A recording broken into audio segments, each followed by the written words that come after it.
facial y bucal. En cuanto al examen bucal, decíamos que podíamos realizarlo a través de distintos métodos, que esos métodos podían ser a través de la observación, de la palpación, de mediciones, de radiografías, fotografías e impresiones y modelos.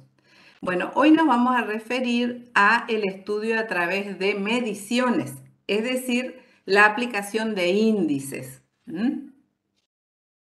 que era el tema que nos estaba quedando pendiente para terminar con lo que es examen bucal. Entonces, ¿qué son los índices? Son todas las Doctora, relaciones. disculpe, ¿Sí? se la ve a usted nomás, no su presentación. Ay, por favor. A ver.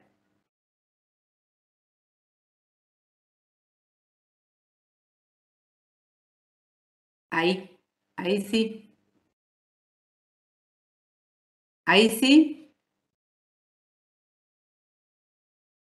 Sí, ahí se ve. Ahí Ahí sí, se ve. Bueno, básicamente lo que les había dicho era el concepto de índices, que índices son todas las relaciones existentes entre dos dimensiones lineales.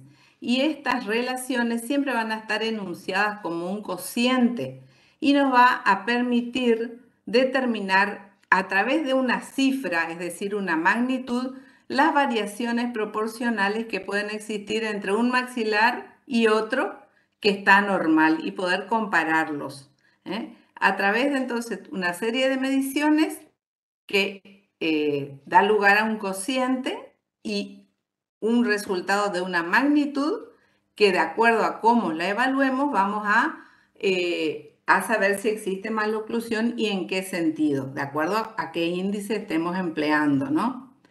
Bueno, vamos a qué materiales y qué elementos vamos a tener que tener a mano para poder realizar los índices. Los modelos o calados. Acuérdense que los índices y el examen bucal en general podíamos hacerlo por métodos directos o por métodos indirectos.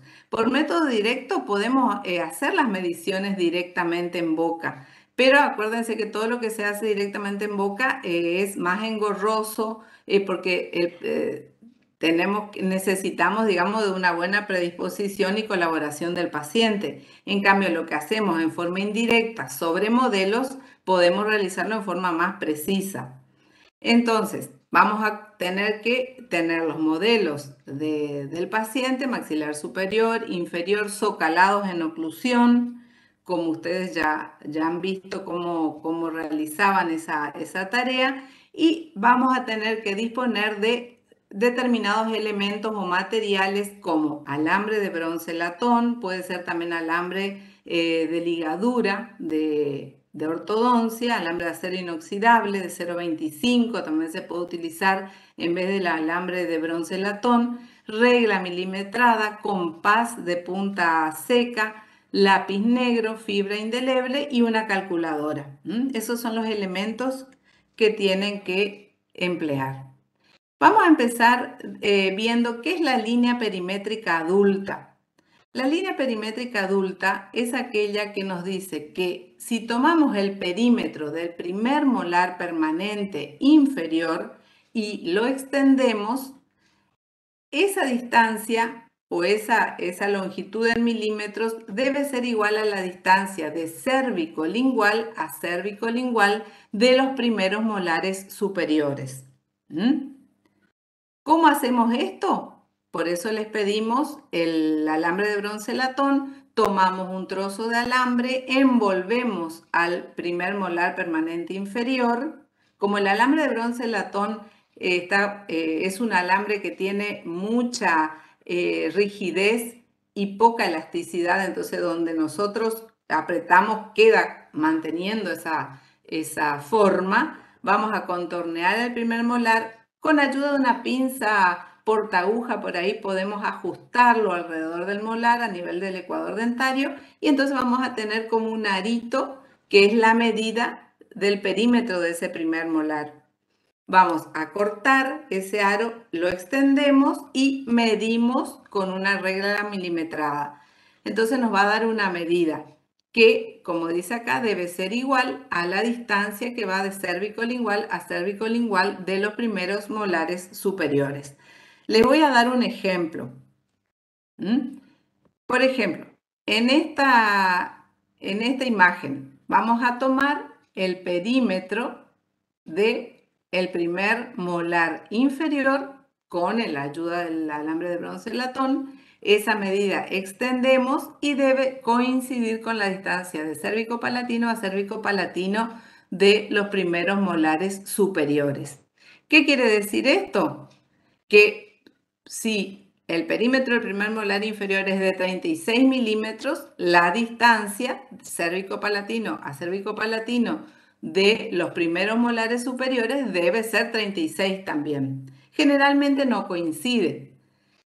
Si coincide, está todo bien. Si no coincide, hacemos esta división, 36 sobre 35, y nos va a dar un valor que va a estar siempre cercano a 1. Acá nos dio 1,02, es decir, que es mayor a 1. Eso está indicando que hay una estrechez. Y si el valor es menor a 1, quiere decir que hay una diastolia, una expansión del maxilar en sentido transversal.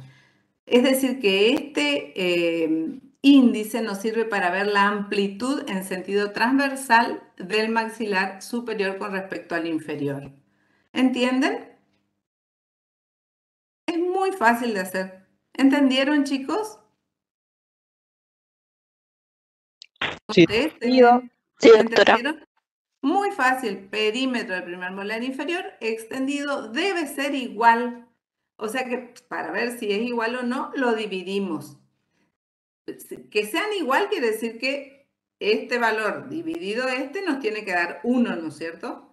Si es mayor a 1, hay estrechez. Si es menor a 1, hay diastolia. Si ustedes quieren razonar un poquito esto y no decirlo así de memoria, ¿entienden por qué es así esto o no? ¿Lo entienden? ¿Quieren razonarlo? ¿No? Bueno, seguimos adelante. El índice de Carrea también establece un índice de prueba número 1 y un índice de prueba número 2. El índice de prueba número 1 consiste en la suma de los diámetros mesiodistales del incisivo central, lateral, canino primero y segundo molar, incluyendo el primer molar. Y esa distancia debe ser igual a la distancia de fosa a fosa de primeros molares superiores e igual a 1. Si no sucede esto, hay una estrechez y si no, una diastolia. ¿Entienden? Son distintos dentro del índice de Carrea, el índice de prueba número 1 y el índice de prueba número 2. Un ejemplo práctico. Sumamos los diámetros mesiodistales de cada pieza dentaria. Fíjense la imagen porque así van a tener que hacer en el práctico. Fíjense. Suman todos esos valores, le da 57 sobre la distancia fosa a fosa que les da 49. Es decir que ahí va a ser 57 dividido 49 va a ser 1, o sea, va a ser mayor a 1. ¿No es cierto? Mayor a 1, ¿qué significaba? Que había estrechez.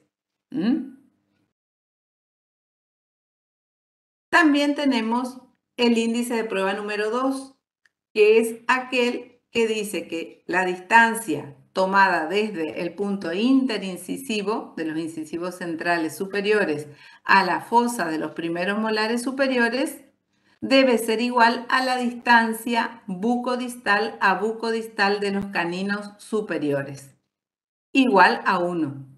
Si estos son iguales y los dividimos entre sí, nos va a dar un valor de 1. Si es mayor de 1 hay estrechez y si es menor a 1 hay diastolia o expansión transversal. ¿Entienden? Sí, doctora, ¿se entiende? Todas esas medidas tienen que ir haciendo en los modelos. Eso es otra cosa que antes de olvidarme les quiero aclarar, porque hoy me estaban preguntando en el práctico, doctora, ¿sacamos impresión de los modelos o fotos de los modelos? Años anteriores, 2 o 3 años fueron los del cursado virtual por el tema de la pandemia, no nos veíamos, entonces nosotros le pedíamos fotocopia de modelos y hacer todas las mediciones sobre esa fotocopia, que después ustedes subían al aula y bueno, ahí se les corregía. Pero ahora, como ya, gracias a Dios, pasó todo ese mal momento y nos podemos ver en la clínica, yo diría que cada uno deje sus modelos socalados, como los tienen que presentar, en la platina, entonces nosotros pasamos a controlar las mediciones que ustedes hicieron. Es decir, que las mediciones y los índices van a ser directamente sobre los modelos. Nada de estar sacando fotocopia, foto, no, hacen directamente sobre los modelos y medimos ahí. Y corregimos el trabajo que presentan ya en el momento y si vemos que hay algún error o algo, ya lo corrigen sobre la marcha. ¿Estamos? Entonces obviamos todo eso de estar sacando fotos ahí y fotocopias. Bueno, el índice de prueba número 2, un ejemplo, fíjense, 56 sobre 48 me dio 1,16. Es mayor a 1, quiere decir que hay estrechez. Y fíjense que si con un poco de sentido común, si analizamos viendo desde oclusal este maxilar superior, falta un espacio entero, digamos, el espacio para la ubicación de todo un canino. O sea que clínicamente ya podemos ver sin aplicar ningún índice y decir que hay una estrechez del maxilar. Tal es así que es tanta la compresión que falta el espacio para ubicar todo un canino. O sea que como el sentido común también lo tienen que emplear para ver si les está saliendo bien el índice o no. El índice les dice que hay estrechez, clínicamente ustedes corroboran esa estrechez. No se queden con ese valor numérico, sino que búsquenle el significado, razonen cada valor que le da un índice. Bueno, y así como vimos que la línea perimétrica de Carrea podía darse en adulto, también puede aplicarse en la dentición primaria.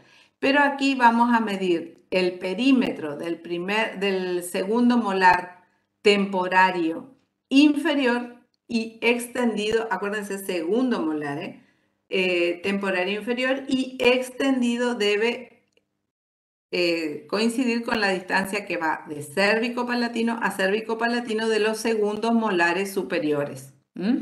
Igual que lo que decíamos para carrea adulta, pero acá cambian las piezas dentarias porque estamos en una dentición primaria. Y también nos sirve para saber si hay estrechez o no en una dentición primaria. ¿Estamos? Bueno, y tenemos otro índice, que es el índice de Pont. El índice de Pont nos dice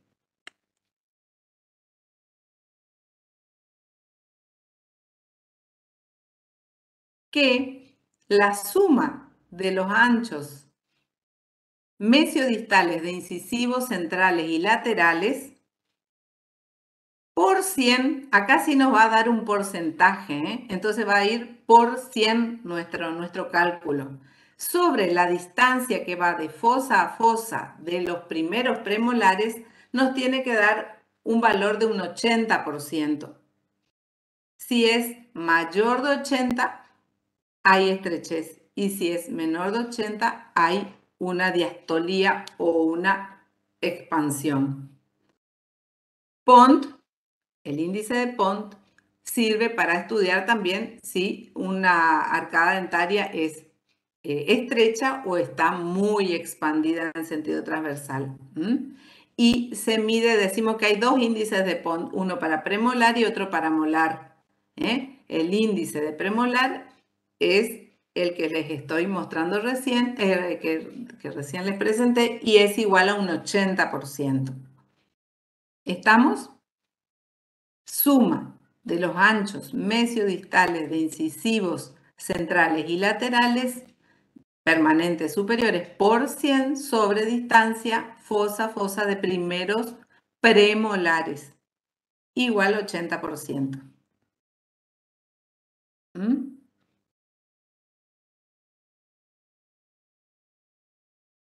Ay, chicos, me van a matar porque no estoy grabando. Bueno. Índice de premolar, un ejemplo. Suma de los anchos mesiodistales me da un valor que es acá 7 más 10 más 10 más 7, me da 34% sobre la distancia de fosa a fosa de primeros premolares, 32. La cuentita me da 106%. Y fíjense que debería ser 80. Entonces, mayor a 80 me da una estrechez. ¿Está claro eso? Es fácil, tienen que acordarse un poquito qué era lo que se sumaba y cómo era la cuentita que tienen que hacer. Y el índice de Pont a nivel molar es la suma de los anchos mesiodistales de los incisivos laterales y centrales por 100 sobre la distancia tomada ya de fosa a fosa de primeros molares, que va a ser igual a 64. Si es, les muestro un ejemplo, si es mayor o 64, de 64 o menor, ahí tenemos que ver si hay estrechez o diastolia. Fíjense, en este caso, la suma me da 32 milímetros, ¿no? Por 100 sobre 43 milímetros me va a dar un valor de 74 a nivel de molares. Y el índice de Pont a nivel de molares debe dar 64%. Acuérdense siempre, para premolares 80%, para molares 64% es el porcentaje que dice Pont. En este caso es mayor a 64, o sea que estamos en presencia de una estrechez. ¿Estamos? Ahora, Korkhaus, como le quieran decir, estableció una tabla para agilizar, digamos, este empleo de los índices y que a mí la verdad que me parece que facilita bastante.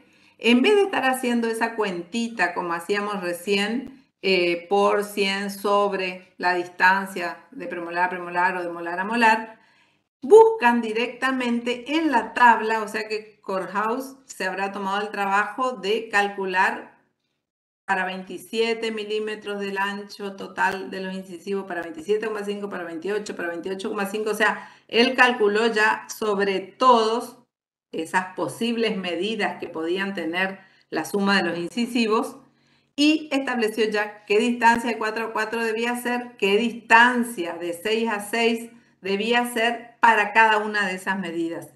Entonces, ¿qué hacemos nosotros? ¿Qué es lo que nos facilita la tarea? Por ejemplo, si nosotros medimos, como en este ejemplo que les estoy dando, suma de los 4 incisivos permanentes superiores, me da 34. Entonces yo busco en la tablita 34, por acá está 34, y de 4 me dice la tabla que de 4 a 4 tengo que tener una distancia interpremolar de 40 y una distancia de 6 a 6 de 52,5 y un LO, que ahora les voy a decir que es de 19,5. Entonces ya no estoy haciendo tantos cálculos. Directamente mido qué es lo que tiene mi paciente y me fijo si está en más o si está en menos. Por ejemplo, en este caso, la suma de los 4 incisivos superiores dijimos que daba 34. Según la tabla, para una suma incisiva de 34, me va a corresponder de 4 a 4, 43 milímetros. Pero ¿qué es lo que tiene mi paciente? ¿Qué es lo que yo tengo que medir de 4 a 4? Que lo pueden hacer con un compás de punta seca. Miden y resulta que mi paciente tiene 32 milímetros en vez de 43. Entonces, ¿qué quiere decir? Que estoy en menos 11 milímetros. Quiere decir que aparte de decirme que hay una estrechez porque hoy con el tema de los porcentajes decíamos estrechez o diastolia.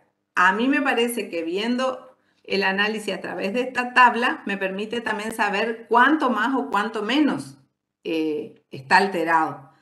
Entonces, si debía tener 43 y tiene 32, está en menos 11 milímetros. Es decir, que ahí, aparte de saber que hay una estrechez, sé de cuántos milímetros. Me parece más completo. Y de 6 a 6, me dice la tabla que para una suma de incisivos de 34, debo tener 53. Y tengo 43, mido mi paciente de fosa a fosa de primeros molares y me da 43. Entonces, estoy en 10 milímetros menos de lo que debe tener. Entonces, corroboro que hay una estrechez y encima de 10 milímetros. Es decir, que yo con mi tratamiento tengo, o con lo que vaya a hacerle a ese paciente, debo estimular una expansión en 10 milímetros, 5 milímetros de cada lado puede ser, si el paciente es simétrico, para expandirlo a nivel de premolares, y 10 milímetros, que puede ser 5 y 5 de cada lado si mi paciente es simétrico, para estimular crecimiento. ¿Entienden, chicos? Para eso nos sirven los índices, para ir razonando todo esto, cómo está el paciente, qué es lo que le vamos a hacer o qué es lo que debería hacer el especialista si es que vamos a derivar este paciente. ¿Entienden, chicos? Fíjense en esta imagen, lo que está en rojo es lo que tiene el paciente y lo que está en verde es lo que debería tener el ideal. Fíjense cómo hay una diferencia entre cada uno, que es lo que le falta expandir. Bueno, y me faltó explicarle qué es el LO. El LO es la distancia en sentido antero-posterior del paladar, pero en el sector anterior, que es importante saber también. ¿Cómo medimos eso? Trazamos una línea que va desde el punto interpremolar, punto de contacto entre primero y segundo premolar, un punto interpremolar, de un lado al otro. Marcamos una línea y sobre esa línea, partiendo desde el punto interincisivo, trazamos una perpendicular. Y esa distancia que va desde el punto interincisivo a la horizontal, medimos. Nos da una medida. Por ejemplo, en este caso, el LO debe ser de 19,5, me dice acá en la tabla, que para 34 me tiene que dar un LO de 19,5 y me da un LO de 18. Quiere decir que en sentido antero-posterior, el paladar, el sector anterior, también está disminuido en su longitud. También estamos teniendo una falta de crecimiento anterior. Eso también me permite observar el índice a través del LO. Longitud de arco anterior es el LO. ¿Entendieron hasta ahí, chicos? ¿Entendieron? Sí, doctora. Chicos, Sí, ¿entendieron? ¿Les parece difícil? Miren que no puse a grabar, me van a matar porque no estoy grabando. Y ya no quiero tocar esto para apretar que grabe porque se me va a hacer todo un lío otra vez. Así que no estoy grabando. Igual, si por ahí tienen duda de algunas cosas, esto va a quedar, está todo este PowerPoint vamos a subir al aula. ¿Sigo? Bueno, y hay en el programa también, dos cosas les quiero aclarar, que en el programa de examen final, esto está con el título de odontometría. ¿Por qué les aclaro? Porque por ahí me llaman o van a hacer la tutoría y preguntan, cuando están preparando los finales, ¿qué es odontometría, doctora? ¿De qué tenemos que hablar en odontometría? Y es la aplicación de índices, son las mediciones, odontometría. Entonces, en odontometría es todo lo que corresponde al tema de índices, que en realidad los índices son un montón. Nosotros le damos 1 o 2 para que ustedes sepan manejar qué son los índices, para qué sirven, cómo se pueden aplicar, pero en realidad cada escuela, digamos, aplica, o cada institución que hace sus planes de tratamiento utiliza determinados índices. Bueno, y también en el programa les dice el índice de PON adaptado a la dentición mixta. Entonces, como acuérdense que nosotros medíamos el índice de PON de premolar, medíamos de fosa a fosa de los primeros premolares, pero puede darse el caso en la dentición mixta que no tengamos primeros premolares, que todavía tengamos primeros molares temporarios. Entonces vamos a medir desde la fosita distal a distal de cada molarcito. Y ahí, porque ahí se supone que van a estar ubicados cuando erupcionen las fosas de los premolares. O sea, es el lugar ideal donde se supone que estaría ubicado los premolares al erupcionar. ¿Se entiende eso? Por eso es la adaptación. ¿Por qué decimos que es una adaptación? Porque es para adelantar este índice y aplicarlo en la dentición mixta. Aún si todavía no han erupcionado los primeros premolares. ¿Estamos? Esa es la adaptación que les pide el programa. Bueno, y ahora viene el análisis de las discrepancias dentarias. ¿Qué es la discrepancia dentaria? ¿O qué es el análisis de la discrepancia dentaria? Es evaluar cuál es el espacio disponible que tenemos en la arcada dentaria y cuál es el espacio que necesitamos para que las piezas dentarias se ubiquen correctamente en la arcada. Ese es el análisis de la discrepancia dentaria, evaluar el espacio disponible y el espacio requerido. ¿Qué es el espacio disponible? Es lo que llamamos longitud de la arcada dentaria, es decir, la longitud que va a ir desde el primer molar permanente de un lado a el primer molar homólogo del lado opuesto. ¿Cómo vamos a medir eso? Porque eso también tienen que medir bien. Hoy hablaba con una alumna en el práctico y me decía que, bueno, ella se adelantó, que leyó del libro y que le costaba y que no le daba un valor que a ella le parecía que no era. Bueno, y yo le hice ver de que el error estaba al tomar la longitud de la arcada, porque debe ir el elemento con el cual tomen la longitud, debe pasar por los surcos de los premolares y después por bordes incisales de caninos e incisivos.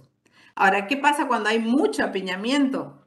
Ustedes no van a ir haciendo el zigzag de ese apiñamiento, porque ahí variaría mucho la medida esa, ¿no es cierto? Como ustedes van a evaluar el espacio disponible, van a hacer desde mesial del primer molar, pasando por surcos de premolares y directamente van a buscar los incisivos que estén mejor ubicados, los que les parezca que está sobre el reborde alveolar bien ubicados, y a eso le siguen hasta el lado opuesto, porque es el espacio disponible. Apoyan nada más que sobre las piezas dentarias, pero en realidad lo que quieren ver ustedes es qué longitud tiene el arco dentario de acuerdo a su basal, porque es ahí donde van a ubicar después las piezas dentarias o deben ubicarse. ¿Entienden? Ese es el espacio disponible. Es decir, el espacio donde deberían ubicarse las piezas dentarias, que es la longitud de la arcada dentaria.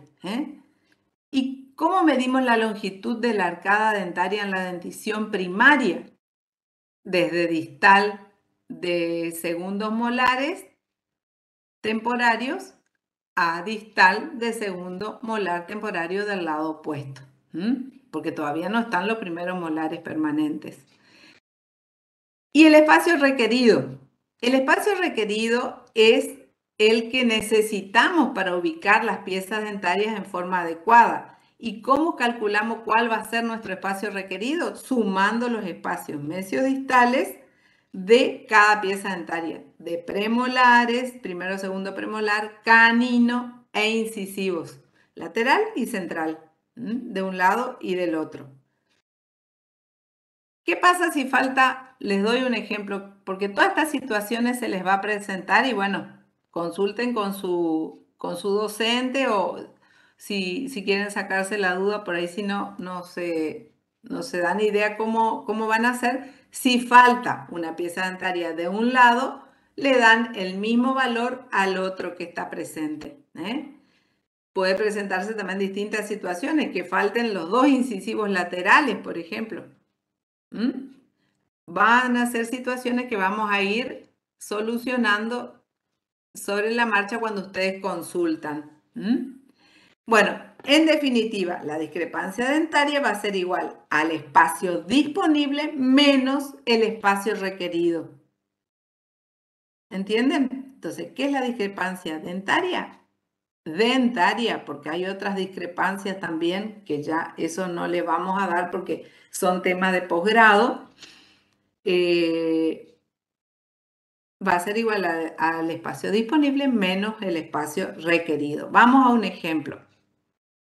Acuérdense que la discrepancia puede ser cero, decimos discrepancia cero, o no existir discrepancia cuando las piezas dentarias estén correctamente alineadas en el arco dentario con sus puntos de contacto perfectamente ubicados.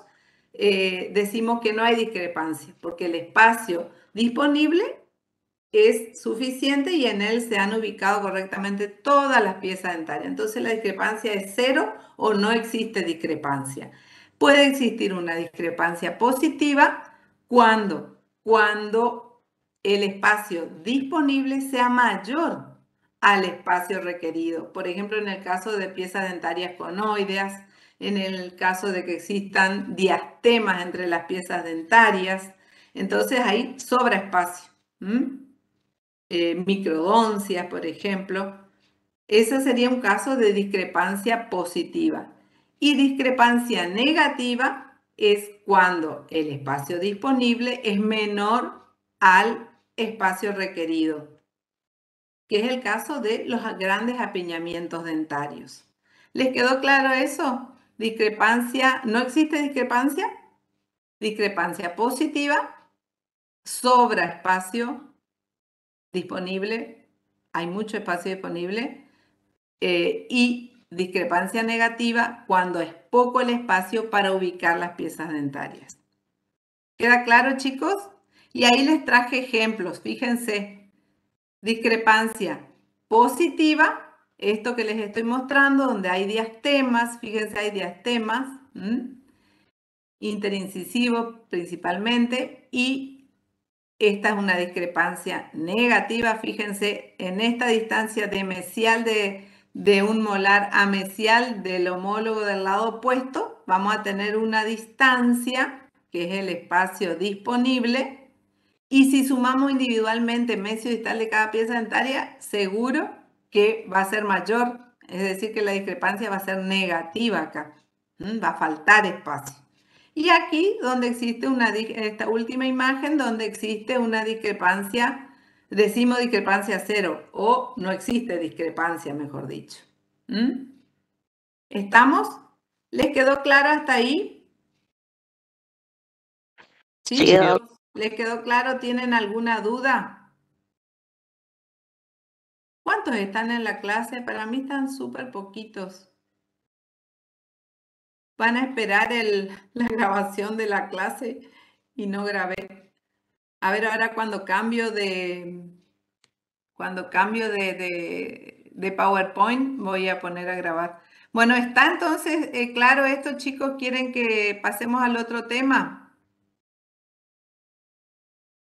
Está viendo. Una consulta. ¿Este trabajo lo tenemos que hacer basado en el modelo del adolescente o en el del niño también?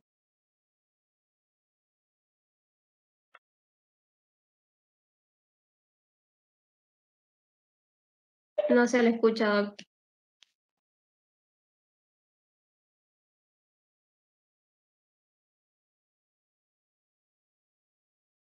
Doctora, no se le escucha.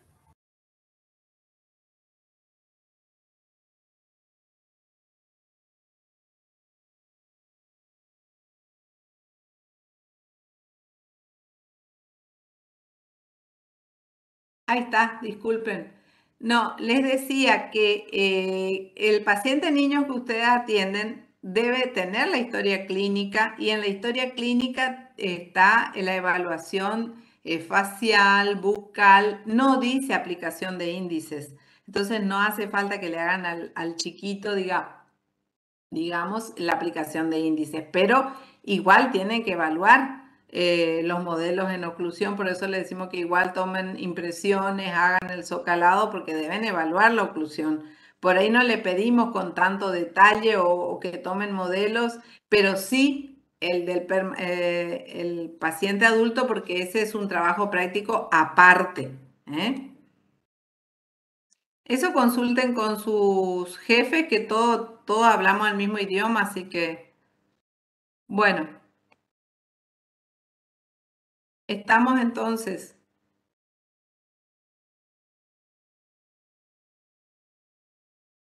Vamos al otro tema entonces, al otro tema que tenemos para hoy.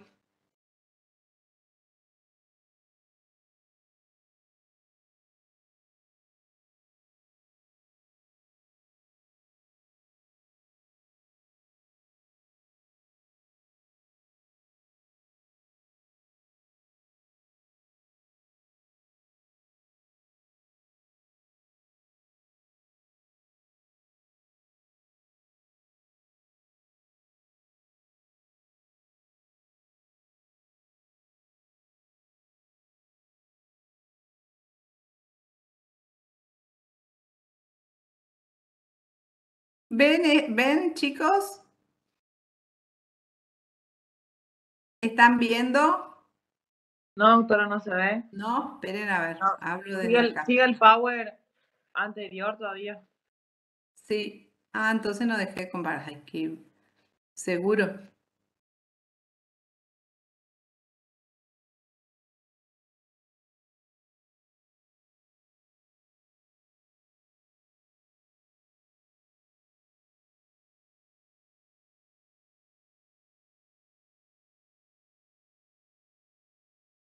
No puedo dejar de compartir.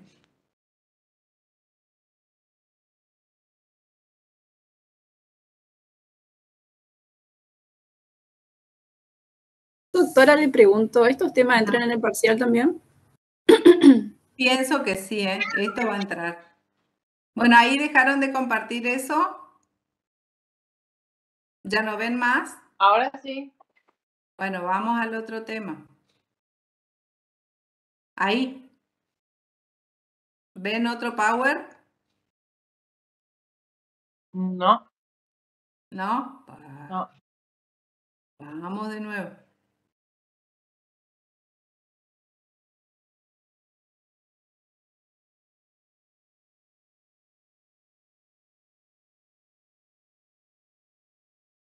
Lo tengo abierto acá, pero... ¿Y ahí?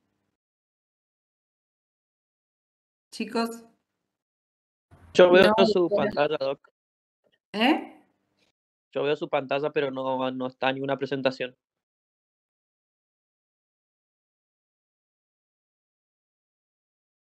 Voy a volver a abrir entonces.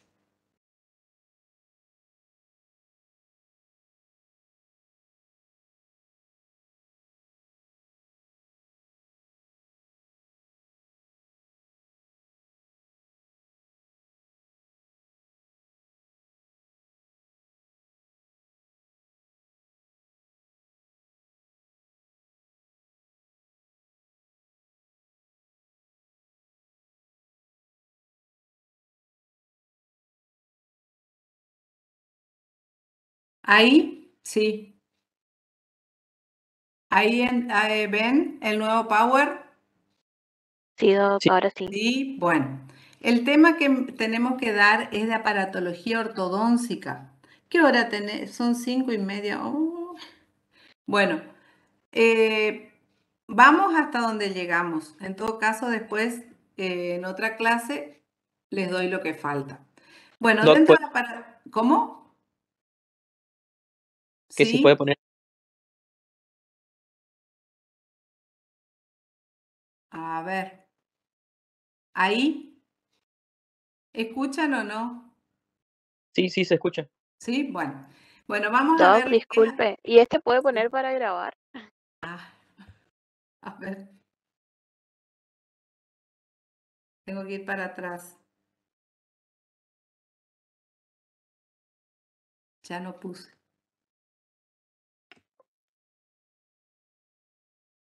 Ahí está. Bueno, ahora sí.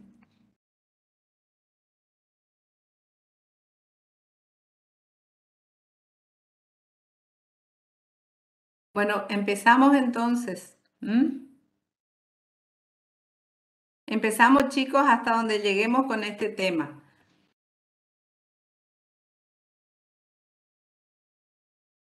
¿Escuchan o no? Sí, Doc, se escucha y se ve bien. Sí, sí, se Se escucha. ve y se... Bueno, el tema es aparatología ortodóntica. ¿Qué es un aparato de ortodoncia? Es todo mecanismo que va a generar una fuerza que por su aplicación va a producir desplazamientos de una pieza dentaria, de grupos dentarios, en un maxilar o en ambos maxilares, con la finalidad de corregir una maloclusión. Los aparatos pueden ser removibles o fijos. Sean removibles o fijos, van a tener que reunir una serie de condiciones. Dentro de esas condiciones tenemos las anatómicas y fisiológicas, que son las siguientes: respetar la anatomía de la cavidad bucal, ser efectivos para la corrección de determinadas anomalías existentes, y es tan grande la diversidad de aparatologías, ya sea aparatos removibles y de aparatologías en la parte de los aparatos fijos de ortodoncia, tan grande la variedad de recursos con los que podemos manejarnos para solucionar las maloclusiones, distintas técnicas, que podemos decir que esta condición se cumple, porque podemos elegir, de acuerdo a lo que quieramos solucionar, qué tipo de aparatologías vamos a emplear, de acuerdo a la edad del paciente, de acuerdo a lo que manejamos mejor, porque hay ortodoncistas que aplican más una técnica que otra, pero eso tiene que ver entonces con la gran diversidad de recursos o de aparatos que podemos elegir. Conservar el fisiologismo dentario, eso también es importante, que la cavidad bucal, los arcos dentarios puedan cumplir las funciones masticatorias, que no sean alteradas o impedidas por la instalación de un determinado tipo de aparato. No perturbar la erupción dentaria, no impedir el juego muscular, no provocar dolor, no perturbar las funciones bucales. Son condiciones anatómicas y fisiológicas. Condiciones mecánicas e higiénicas. Deben ser de una construcción sencilla y de fácil manejo. Material que no afecten los tejidos duros ni blandos.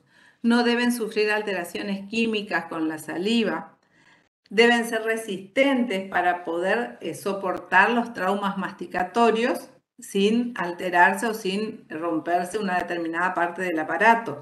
No impedir una correcta higiene bucal, tanto natural como artificial. Eso es muy importante. Ser de fácil remoción, y eso va tanto para la aparatología removible como para la fija. La aparatología removible. Vamos a empezar a hablar ahora de a qué se denomina aparatos removibles. Son todos aquellos que pueden ser manipulados directamente por el propio paciente, es decir, poder ellos mismos colocarse o quitarse con mucha facilidad y rapidez, lo que en realidad tiene sus ventajas, pero también desventajas, en el sentido de que para que puedan obtenerse buenos resultados, el paciente debe mantenerlos colocados en la boca. Y por ahí esa facilidad que da al paciente de poder colocarse y sacarse en el momento que quiere, constituye a veces una desventaja. ¿Cuáles son las partes constitutivas básicas de cualquier aparato removible? Un arco, medios de retención y medios de acción. De acuerdo a su ubicación, ¿cómo pueden ser los aparatos removibles? Unimaxilares o bimaxilares. Unimaxilares son los que van a ir ubicados en el maxilar superior o en el maxilar inferior o ambos o en ambos a la vez, pero van a trabajar en forma independiente en un maxilar que en el otro. En cambio, los bimaxilares son aquellos que van a tener una estructura de acrílico y de alambre que va a articular ambos maxilares a la vez. Es decir, al colocarse un aparato bimaxilar, el paciente va a ocluir y ese aparato va a estar actuando en forma simultánea tanto para el maxilar superior como para el maxilar inferior. Fíjense, de este lado los ejemplos de aparatos unimaxilares y de este lado los bimaxilares. Que son los aparatos de ortopedia funcional, son los aparatos que estimulan más las funciones. Se utilizan entonces a temprana edad, en dentición primaria o mixta. Los aparatos unimaxilares, a su vez, pueden ser activos o pasivos. ¿Cuándo van a ser activos? Cuando tengan en su estructura un elemento artificial que va a generar la fuerza. Esos elementos pueden ser tornillos, resortes, arcos.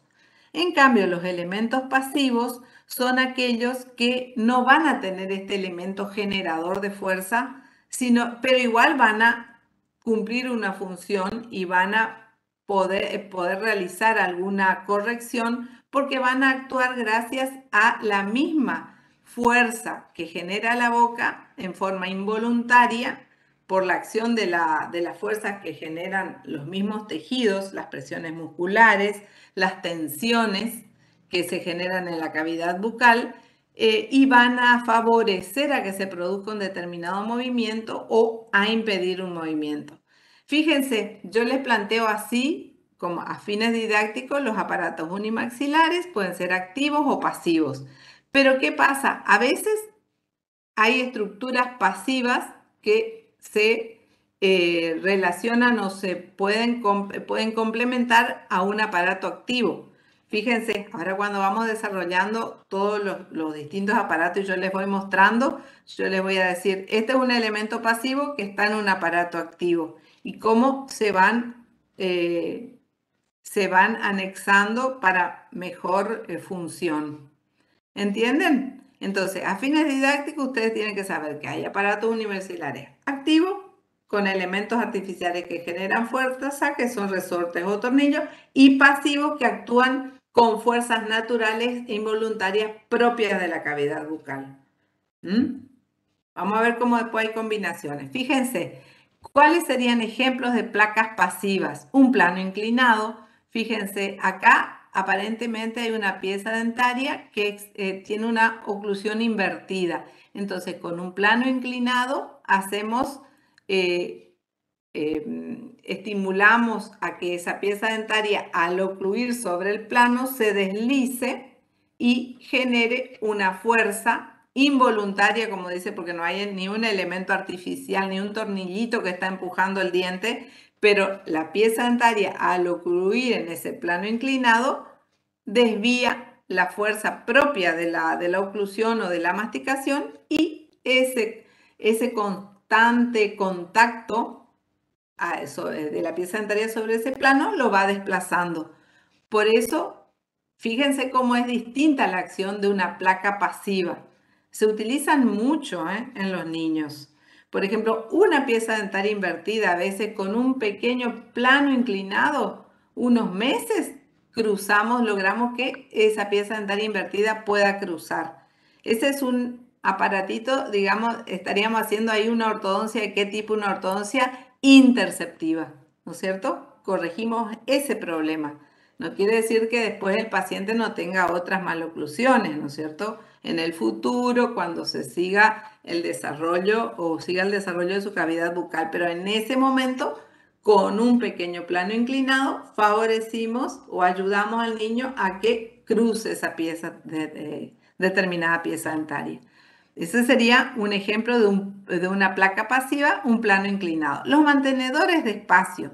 Por ejemplo, cuando se vieron un niño ha perdido en forma prematura las piezas dentarias, debemos guardar el espacio para las piezas dentarias permanentes.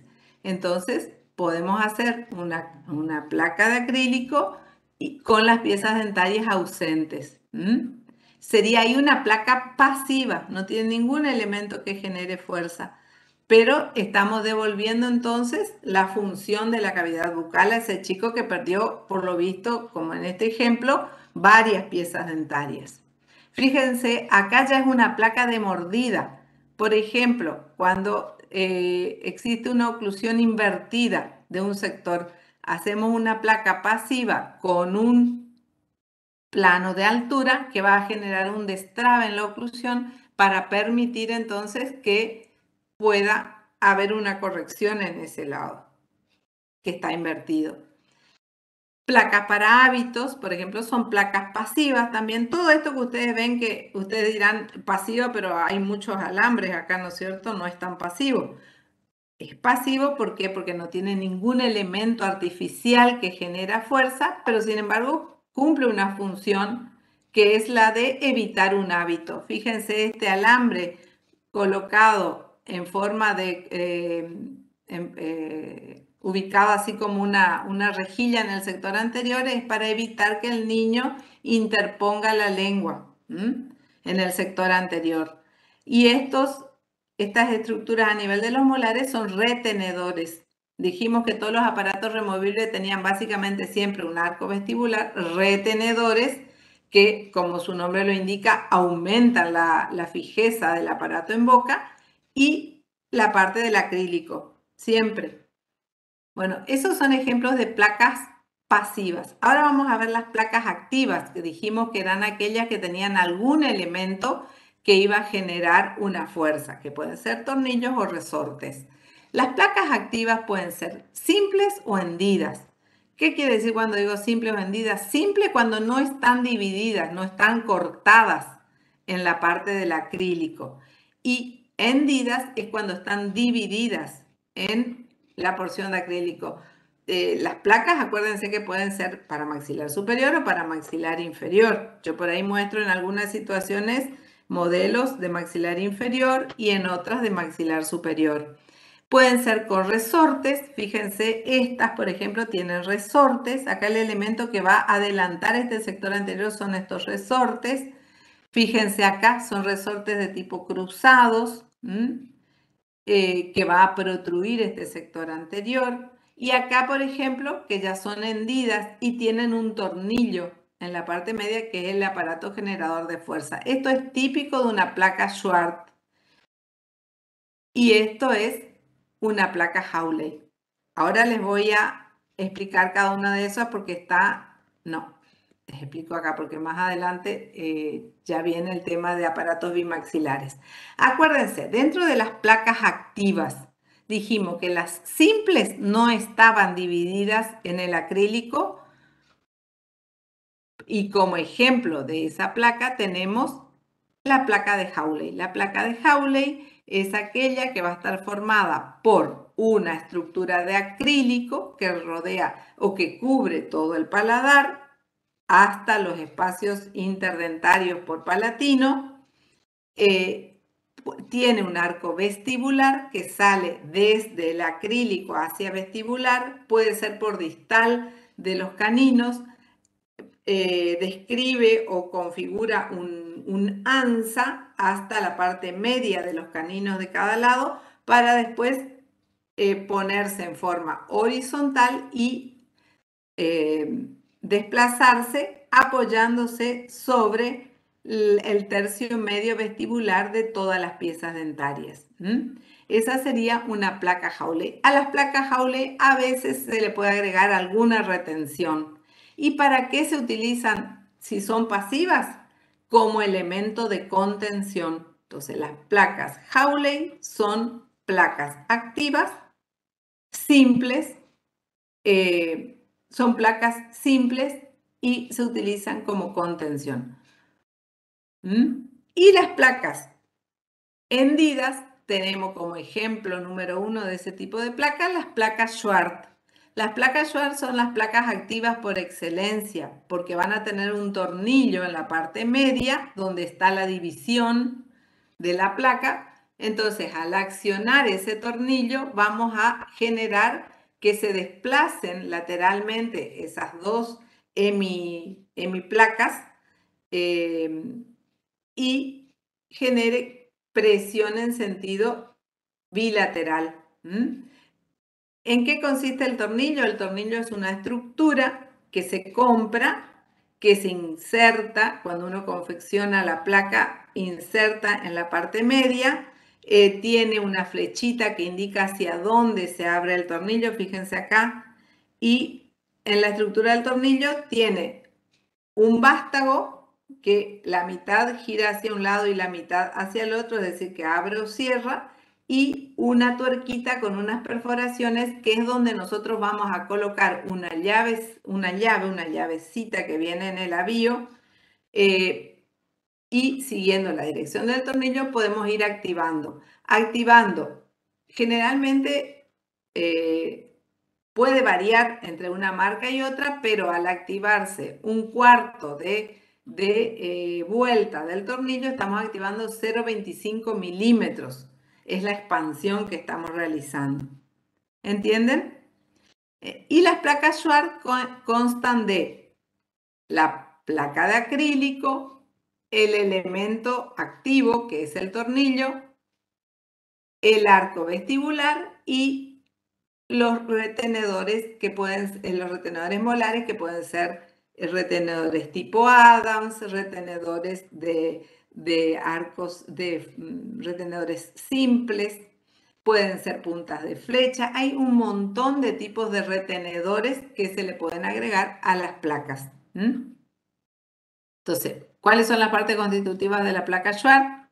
La porción de acrílico donde va el tornillo, el elemento generador de fuerza, los elementos de retención, que le dije pueden ser muy variados, y el arco vestibular. El arco vestibular es el que va a generar fuerza para protruir o para retruir y también le va a dar más fijeza al aparato. Y los aparatos bimaxilares, que son de una estructura bastante más compleja y son más estimuladores de funciones. Fíjense, acá dice la clasificación, pueden ser rígidos, vestibulares o funcionales. En realidad los rígidos eran los que se usaban en un primer momento, como el monobloc de Rubin, que eran toda una estructura de acrílico que iba en el maxilar superior y en el inferior. ¿Por qué les menciono esto si ya no se usan? Pero fueron los precursores de que salgan después los otros tipos de aparatos bimaxilares. Tenemos los vestibulares, por ejemplo, el regulador de función de Frenkel, que es este, que tiene todo un alerón de acrílico en los sectores laterales. Se utiliza a muy temprana edad en chicos de 4,5, 5 años en adelante, hasta los 8 años se puede utilizar. Estimula funciones. Dan muy buenos resultados si el chico utiliza todo el tiempo. Obviamente para comer, el chico se debe sacar este aparato, porque estos aparatos no sirven para comer, utilizan durante todo el día y se sacan en el momento de comer. Ahora ya vamos a ver qué cuidados tienen que tener de higiene y todo lo demás y que no deben deformarse. Y los aparatos dinámicos funcionales, que son, por ejemplo, un Bimbler, como está acá, por ejemplo, un activador elástico de clamp o también un Bionator. No importa que no lo sepan, nos conformamos con que ustedes sepan que hay aparatos bimaxilares que son toda una estructura de acrílico que les puedo asegurar que cada uno de estos alambrecitos cumple una función y forma parte del diseño de cada aparato, ¿no es cierto? Por ahí es como que lo vemos y decimos, ay, pero esto va a usar un chico, y sin embargo son aparatos súper cómodos. Obviamente, durante no lo van a usar mientras comen, ¿no es cierto?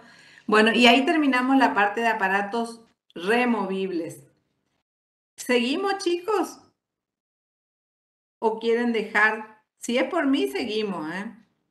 ¿Están escuchando? Sí, sí, escucho. Sí, doctora. ¿Quieren que sigamos con aparatos fijos? No sé cómo vamos. Bueno, los aparatos, a ver. Bueno, la aparatología fija, a diferencia de la que estuvimos viendo recién, son estructuras, es una terapéutica que va a ir ideada para solucionar los problemas de maloclusiones. Pero como su nombre lo indica, van a ir fijas a la superficie del esmalte dentario, como adheridos por distintos cementos, y lo que va a evitar su remoción por parte del paciente. Entonces, aparatos fijos adheridos al cemento del esmalte dentario, no se pueden retirar, y si se los retira, podemos retirar distintas partes del aparato durante las correcciones, pero si se desprenden estas estructuras del esmalte dentario, estaríamos deteriorando el aparato, ¿no es cierto? Bueno, ¿cómo están constituidos? Por bandas o tubos, brackets, arcos, elementos de fijación y elementos accesorios. Vamos a ver rápidamente cada uno de ellos. Bueno, tenemos las bandas o tubos. Uy, ay, mi vendedor. Siempre pasa, cuando estoy dando el teórico, pasa el vendedor. Bueno, bandas y tubos son dispositivos artificiales que se unen al elemento anatómico. En este caso, las bandas y tubos se van a unir a los molares. Por eso decimos que las bandas y tubos son medios de anclaje que se unen al anclaje que sería el elemento anatómico, los primeros molares, por ejemplo. Quiero que les quede claro esa diferencia, por favor, porque se confunden mucho. Las bandas y tubos son dispositivos o elementos artificiales que son los medios de anclaje. En cambio, el anclaje es el elemento anatómico donde va a ir ubicado ese elemento artificial. ¿Entienden? En una aparatología de ortodoncia uno tiene que, de acuerdo a los movimientos que va a realizar, planificar bien cuál va a ser el elemento anatómico que va a soportar la fuerza. Eso ustedes ya hablaron un poquito ya cuando dimos fuerza y anclaje. Decíamos que la fuerza podía ser anclaje máximo, mínimo, moderado o super máximo. Y de acuerdo a eso íbamos eligiendo el anclaje. ¿Se acuerdan de eso o no? Bueno, acuérdense que las bandas y tubos son los medios de anclaje. Van a ir ubicados en la pieza dentaria, que el elemento anatómico o pieza dentaria es el anclaje. ¿Cómo se clasifican las bandas? Las bandas pueden ser confeccionadas por nosotros, que ya prácticamente no se utiliza más, porque es tan grande la variedad de bandas y de tubos que podemos adquirir en el comercio que ya no se utilizan más las confeccionadas, sino que se utilizan las preformadas. Vamos, elegimos la banda que viene por número. No todas las bandas son iguales, tienen elementos, algunos por vestibular, que son tubos, si es que vamos a usar una técnica en donde vamos a usar un extraoral, tubos más gruesos, varios tubos a veces por vestibular, por palatino o por lingual puede tener una caja palatina si vamos a colocar un elemento por palatino. Es decir que fíjense que antes nosotros teníamos que soldar, bueno, a mí no me tocó eso, yo ya soy de la nueva generación, pero antes uno confeccionaba la banda con la lámina de acero y soldaba cada elemento con soldadura eléctrica de punto. Ahora ya se usa la soldadura láser, los tubos o los aditamentos que queríamos agregar a la banda. En cambio ahora ya vamos y elegimos de acuerdo o tenemos en stock en el consultorio el tamaño de banda de acuerdo al tamaño del molar. Y mejor, que es lo que se está utilizando mucho en la actualidad, directamente ya no usamos la banda, sino adherimos el tubo al esmalte dentario. Con un montón de ventajas de que no hace falta de que estemos seleccionando tamaño de molar para que calce el tubo, no hace falta hacer un mecanismo de separación tampoco, sino que directamente adherimos al tubo al esmalte dentario. Fíjense, ¿esto o esto? Actualmente estamos utilizando cementado directamente del tubo por vestibular o por palatino lingual si es una técnica lingual. Si vamos a colocar las bandas, tenemos que hacer un método de separación dentaria, porque esto no va a entrar solo, ¿no es cierto? Tenemos que utilizar el método de separación, que puede ser directo o indirecto. Acá les hablo muy rápidamente. La separación puede ser a través de colocación de alambre de bronce latón por mesial y por distal de la pieza dentaria que queremos separar de sus vecinas, porque estamos queriendo colocar la banda, ¿no es cierto? Entonces, para separarla, colocamos el alambre de bronce latón, pasando por arriba del espacio de la relación de contacto, retorcemos el alambre de bronce latón como muestra acá, cortamos y dejamos eso. El alambre de bronce latón va a generar una presión a nivel del espacio proximal y va a separar de la pieza dentaria vecina. Podemos colocar nada más que alambre de bronce. Es bastante incómodo para el paciente, entonces actualmente se utiliza más la colocación de elastómeros, que son gomitas de separar que se ubican en el espacio por mesial y distal del molar a separar con ayuda de un instrumento que es porta gomas. Fíjense, esto es mucho más fácil de colocar que colocar el pedacito de alambre por debajo del punto de contacto, rozando la papila, retorciendo eso en boca del paciente. Es como que puede sangrar la encía, causa un poco de molestia. En cambio, la gomita es más fácil. Bueno, lo importante es que ustedes sepan de que para colocar las bandas molares tienen que emplear algún método de separación para que pueda entrar la banda y ubicarse y adaptarse perfectamente bien al molar. La banda no debe tener un tamaño tal de que se adapte perfectamente al molar, no debe interferir a nivel oclusal y tampoco debe presionar demasiado, debe estar ubicado a nivel del margen gingival no más de 1 milímetro. Pero ya les digo, actualmente se están utilizando mucho los tubos. Lo que pasa es que por ahí los pacientes, sobre todo cuando son niños, imagínense que la masticación a nivel de los molares es más, requiere de más fuerza, entonces hacen más presión y es más fácil que se despegue un tubo. En cambio, una banda, que si bien también va cementada al molar, es más difícil que el paciente la descemente. Por eso ya es de decisión de cada profesional si va a usar bandas o si va a usar tubos. ¿Qué son los brackets? También son elementos, medios de anclaje, cuya función consiste en transmitir la fuerza de activación al diente a través del arco que se va a ubicar sobre los brackets.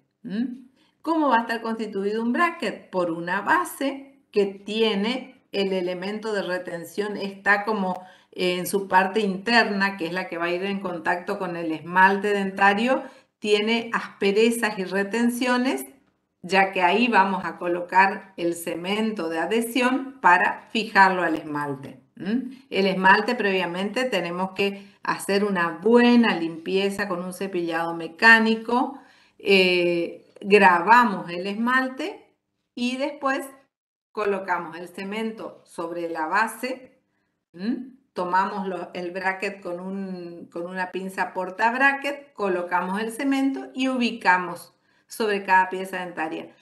No ubicamos en cualquier lugar, ni tampoco los brackets son cualquier bracket para cada pieza dentaria, para cualquier pieza dentaria. Cada bracket debe ser destinada a una determinada pieza dentaria. Cada pieza dentaria tiene su bracket, su diseño, su forma en la base, la inclinación y la posición que van a tener o que queremos lograr al final del tratamiento.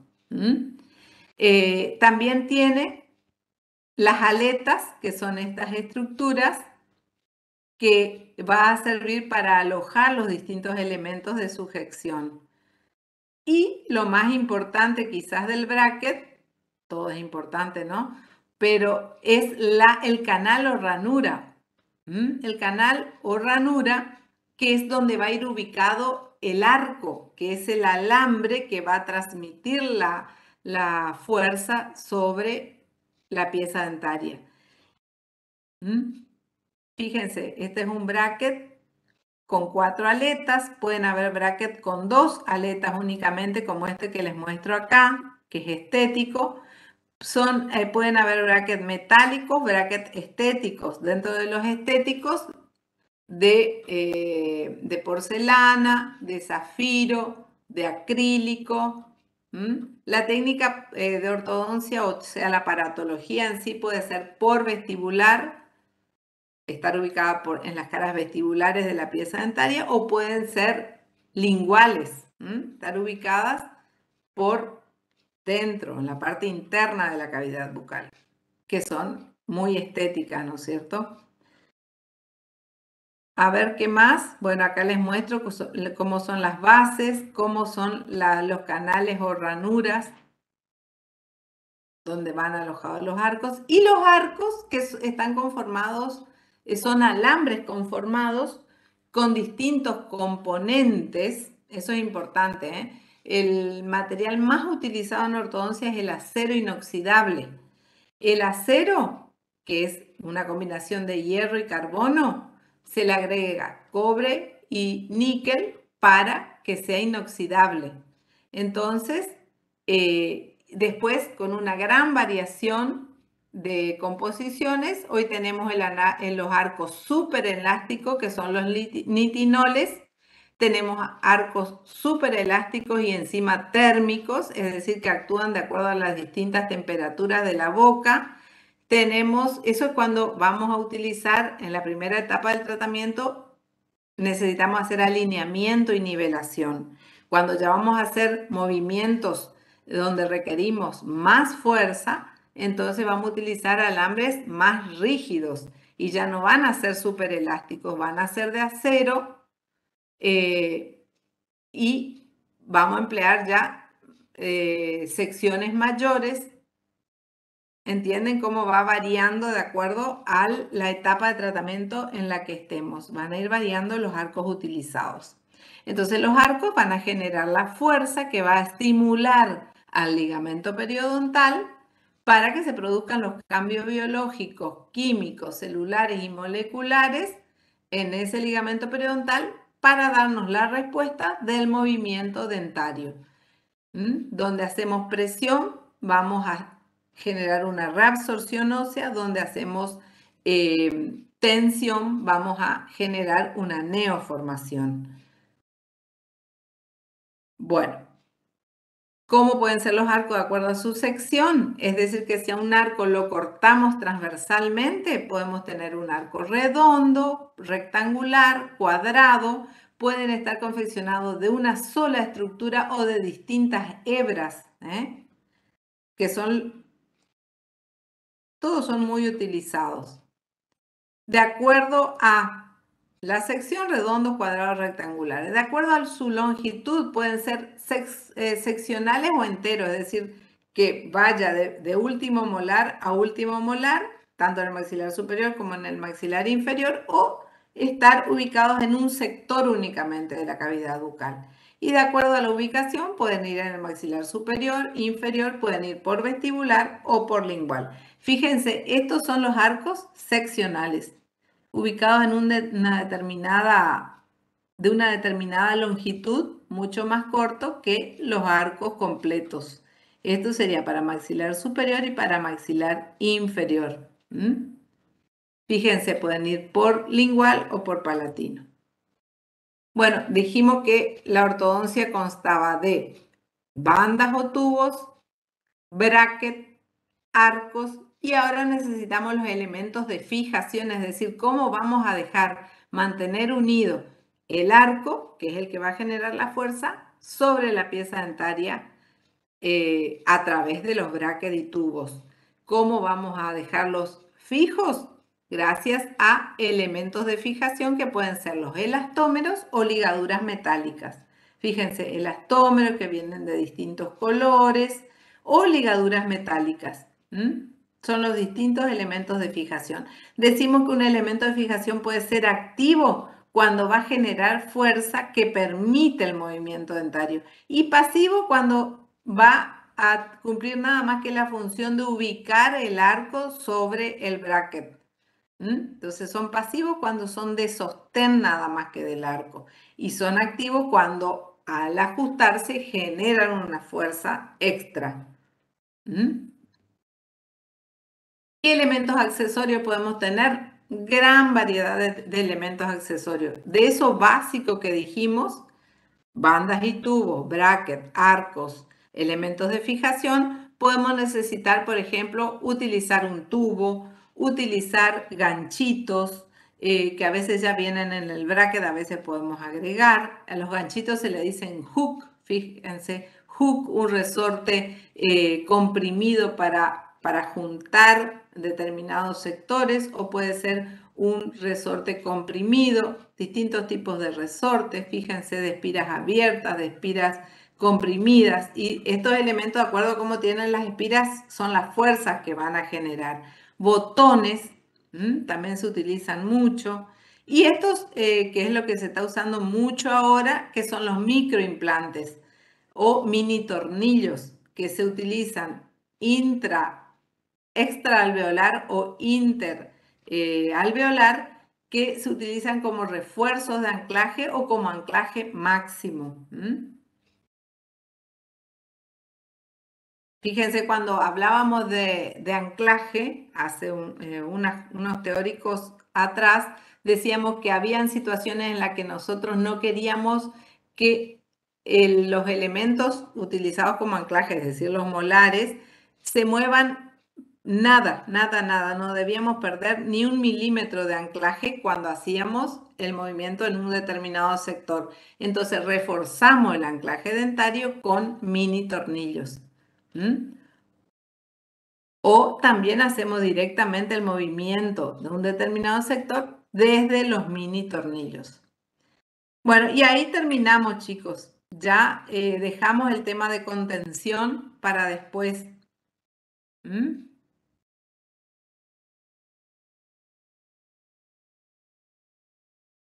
¿Siguen? Sí, doc. ¿Siguen conmigo o ya me abandonaron? Dejo de grabar. No, estamos, doctora. Acá estamos.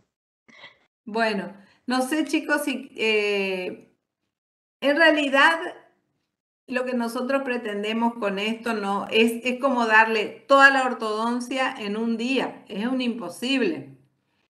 Ustedes, los que estén interesados, los que quieran seguir la especialidad, de cada cosita que yo le hablé es un capítulo aparte dentro de la ortodoncia. Por eso le digo, es como darle la terapéutica ortodóntica y ortopédica en un día, en una clase de 1 hora. Pero es para que ustedes tengan idea general de... no pueden ser odontólogos si no saben qué es una ortodoncia, que existen aparatos removibles, aparatos fijos, qué es un bracket, qué es un arco, qué es una banda o tubo, porque pueden tener emergencias dentro del consultorio, que ya vamos a ver en el teórico de urgencias, cómo las vamos a aprender a manejar. Entonces, eso básicamente nosotros queremos que sepan, cuándo un aparato es removible, cuándo es fijo. Perdón, una cosita que me olvidé es de decirles cómo se conservaban los aparatos removibles, que deben cepillarse correctamente, hacer la higiene bucal y también cepillar con un cepillo aparte, que no sea el cepillo de dientes, un cepillito suave. El aparato, también existen sustancias limpiadoras de las placas que evita de que se deposite esa burra. Muy importante la higiene de los aparatos removibles y también la higiene bucal cuando el paciente está con aparatología fija en boca, ¿no es cierto? Hay técnicas de cepillado especial. Bueno, chicos.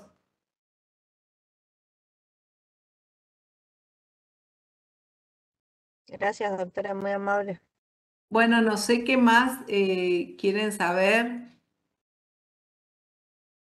Si tienen alguna duda. En realidad, ya les digo, me hubiera gustado hablarle de tantas cosas porque, bueno, esto es para nosotros es todo el tema de la aparatología, o sea, la ortodoncia para nosotros es el diagnóstico, que es básico lo que ustedes estuvieron haciendo hasta ahora, y bueno, ustedes llegarían hasta el diagnóstico como odontólogos generales, si es que no van a hacer la especialidad, bueno, poder, por lo menos detectar una maloclusión y derivar. Y si van a seguir en la especialidad, ya van a tener tiempo de estudiar cada una de estas cosas bien en profundidad, si les llega a interesar. Pero por lo menos tienen que salir del grado ya con una formación básica de qué tipos de aparatos pueden encontrar. Bueno, ¿estamos, chicos? Dejamos entonces el tema de contención para otra clase. ¿Está alguna pregunta quieren hacer? No, doctora, ¿se entendió todo? Se entendió todo, la parte de índice. Ay, qué lástima que no pude grabar para los que no pudieron estar en la clase, pero bueno, es fácil, es fácil. Lo que pasa es que por ahí les cuesta interpretar un poquito, pero qué lástima que esa parte yo no grabé. Tuve muchos problemas al comienzo y no apreté para grabar. ¿Listo? Terminamos entonces, chicos.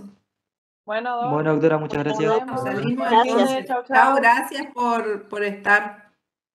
Buen fin de semana, doctora. Bueno, gracias. Le Chau, consulto chau. algo con Sí. respecto al trabajo. Ajá. Hay una parte que pide la longitud del arco en milímetros. ¿Eso se Ajá. haría con el alambrecito? Claro, con el alambre de Ah. bronce latón. Pueden Bueno. comprar el alambre de bronce latón, la verdad que es medio caro, ¿eh? Por ahí le venden un pedacito. O si no, pueden hacer también el alambre de ligadura. No sé, habrán comprado a lo largo de la carrera alambre de ligadura, nunca le pidieron para nada. Chicos. En mi caso no recuerdo. Bueno, o si no, miren, les doy un secretito y nadie les puede decir que no. Agarren un cable, un cablecito. Ajá. Un cable medio grueso, porque si es un cable muy finito va a tener los filamentos internos de cobre muy finito. Entonces, agarran un cablecito, cualquier cablecito que tengan en la casa, sáquenle la goma externa y adentro van a estar un montón de filamentitos de cobre, ¿no es cierto? Sí. Bueno, eso les sirve perfectamente bien. Y no tienen que estar gastando en alambre de bronce latón, que es caro, pues le van a querer vender el rollo y como es de bronce es caro. Todo está caro ahora. Así que bueno, eso díganle a sus amigos, a sus compañeros de que puede ser con la parte interna. Lo que no vamos a permitir, ya les digo, es que agarren. Una vez le vi a una alumna con un hilito que no sé, se sacó de la compresa, no sé qué, un hilito, y con el hilo estaba midiendo. No, con un hilo no, con un plastiquito tampoco, con un elástico menos. Tiene que ser con un alambre de bronce o de bronce latón, un alambrecito de cobre, un alambre de ligadura acero inoxidable que uno pueda medir extender y que le quede la medida como para ir a la regla milimetrada después y medir. ¿Entienden? Claro, sí, doctora, se entiende. Sí, sí. Sí, doctora. Eso del alambrecito de cobre se me ocurrió a mí que la verdad que reemplaza muy bien. Y cualquiera tiene en la casa. No hace falta que vayan a comprar el alambre de acero inoxidable, el rollito, que debe estar bastante caro, o el alambre de bronce. Si tienen, bueno, traen. ¿Estamos? ¿Listo entonces, chicos? Cerramos la clase. Bueno, muchas Chau, nos gracias, doctora. vemos. Chau, chau. Chau, chau. Gracias, hasta luego.